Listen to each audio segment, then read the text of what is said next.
Guys এটা কিন্তু আমার বানানো কেক। এই আমার কিন্তু কেকের পেজ আছে। এই আমার কেকের পেজ আছে। হ্যাঁ তুমি ওকে সব কেক বানায় আমি নিয়ে নিব। আসসালামু আলাইকুম সবাইকে। দীর্ঘ যে কতদিন পর এসেছি একটা ভ্লগ নিয়ে, বাট আজকের ভ্লগটা খুবই আমাদের স্পেশাল, কারণ আজকে আমাদের ফ্রেন্ড সুবার বার্থডে আর আমরা সবাই মিলে চলে এসেছি ওর বার্থডে সেলিব্রেট করার জন্য ওর বাসায়। যদিও আমি লেট ছিলাম আজকে, আমার ফ্রেন্ডরা সবাই চলে এসেছে, ওকে টুকটাক ডেকোরেশনের কাজে হেল্পও করছিল, বাট আমার বাসা ওর বাসা সবচেয়ে কাছে অ্যান্ড আমি সবার লেটে এসেছি। যাই হোক, ভিআইপি মানুষেরা একটু লেটেই আসে। তো এখানে আমি সবাইকে ডেকে ডেকে, ওরা সবাই শুয়ে টুয়ে ছিল কারণ ওরা অনেকক্ষণ আগে এসেছে, ওদেরকে ডেকে ডেকে আমি ভিডিও ক্লিপ নিচ্ছিলাম আমার ব্লগের জন্য।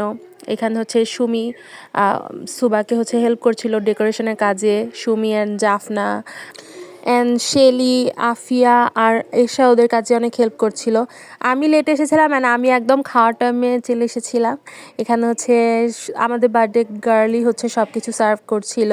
ও সব কিছু এগুলো সুন্দর করে অ্যারেঞ্জমেন্ট করেছে, ও নিজেই করেছে, নিজে আবার আমাদেরকে সার্ভ করে দিচ্ছে। দেন আমরা টুকটাক নাস্তা করে আমরা এখানে ডেকোরেশনের কাজ যেহেতু শেষ, আমি আর আফিয়া আগে আগে চলে এসেছি কিছু ছবি টবি তোলার জন্য।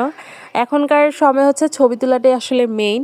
তো আমরা এখানে ছবি টবি তুলছিলাম, তারপর হচ্ছে এখানে কেকটে কাটা হবে। যেহেতু অনেক রাত হয়ে যাচ্ছিল, তো তাড়াতাড়ি করে যেহেতু আমরা চলে যাব, আর এই জন্য তাড়াতাড়ি করে কেকটে কাটা হচ্ছে। ডেকোরেশনটা একটু দেখাই দিই, খুবই সুন্দর হয়েছিল না?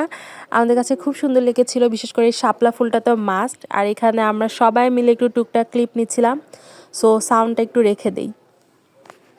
তুমি এশা জাফনা সবাই গাইস আমার বেস্ট ফ্রেন্ড শেলি কই এই ওই শাপলা ফুলটা কই সুবা শাপলা ফুলটা কই ওই যে ফুলটা নিয়ে এই যে ইয়ে সেলফি তোলা তাহলে হবে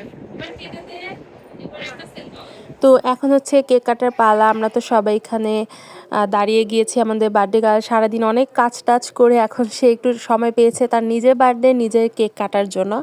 তো এখানকার কেকের মধ্যে ও কিন্তু কেক নিজে বানিয়েছে এখানকার দুটা। আর এখানে কেকটা কাটা শেষ, আমরা হচ্ছে টুকটাক এখন খাওয়া দাওয়া করছিলাম অ্যান্ড তারপর হচ্ছে আমরা রাতের খাবার দাবার খাবো। আমি এখানে টুকটাক একটু ক্লিপ নিয়েছিলাম। আর এই যে রাতের খাবারও এখন আমরা খাবো, ভাবলাম একটু আপনাদের সাথে শেয়ার করি ও কী কী রান্না করেছে। আমার বান্ধবী কিন্তু খুব সুন্দর রান্না করেন, খুব মজা হয়, খুব ঝটপট করে সব কিছু করতে পারে, মানে আয়োজনে একদম সেরাও। তো এখানে আমি খাচ্ছিলাম আর এশারা হচ্ছে একটু পরে খাবে, ওরা থেকে যাবে আজকে, বাট আমরা তো চলে যাব আমরা কয়েকজন। তো আমি এখানে তাড়াতাড়ি করে খেতে বসেছিলাম, তো আমার পাশে এশা বসেছিল, ও একটু খাবে, তো ওকে আমি আবার একটু খাওয়াই দিচ্ছিলাম। তো এই যে খাওয়া দাওয়া করে বের হয়ে গেলাম আমি, জাফনা আর আফিয়া। আমরা বাসায় চলে যাবো আর ওরা তো থেকে যাবে। তো আজকের ব্লগটা এই পর্যন্ত। আমরা সুপার বার্থডেটা অনেক মজা করেছি, আশা করছি আপনাদের অনেক ভালো লাগবে। ভালো থাকবেন সবাই, আল্লাহ হাফেজ।